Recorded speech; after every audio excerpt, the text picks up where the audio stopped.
একজন বয়স্ক মানুষ, হাতে পুরনো এক খামের প্যাকেট। তার চুল সাদা, মুখে বয়সের রেখা, জামাটা একটু ছেঁড়া, পায়ে ধুলো জমা স্যান্ডেল। দূর থেকে দেখলেই মনে হবে একজন সাধারণ, হয়তো আর্থিক কষ্টে থাকা বৃদ্ধ। কিন্তু কেউ জানে না এই মানুষটা আসলে শহরের অন্যতম ধনী ব্যবসায়ী, যার নামে কোটি টাকার সম্পদ আছে। সেদিন তিনি ব্যাংকে ঢুকলেন টাকা তুলতে। কাউন্টারের সামনে গিয়ে কামটা বাড়িয়ে দিলেন। মা, একবার দেখে বলো তো আমার এই অ্যাকাউন্টে কত টাকা আছে। কাউন্টারের মহিলা স্টাফ একবার তার পোশাকের দিকে তাকিয়ে ভ্রু কুঁচকে বলল, আঙ্কেল, আপনি কি জানেন এটা ধনী লোকদের ব্যাংক?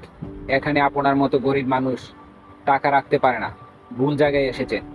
বৃদ্ধ মৃদু হেসে বললেন, মা, তুমি ভুল বুঝছো। আমি সত্যি এই ব্যাংকে টাকা রেখেছি, একবার চেক করে দেখো। কিন্তু ওই মহিলা স্টাফ বিরক্ত হয়ে উত্তর দিল, দেখুন, আমার সময় নষ্ট করার মতো অবস্থা নেই, দয়া করে এখান থেকে চলে যান। লোকটি শান্ত স্বরে আবারও বললেন, তুমি যদি একবার চেক করো সত্যিটা বুঝবে। কিন্তু এবার মেয়েটি ধৈর্য হারিয়ে গেল, গলা উঁচু করে বলল, আমি বলছি এখানে আপনার মতো লোকের অ্যাকাউন্ট থাকতে পারে না, এখনই বের হয়ে যান।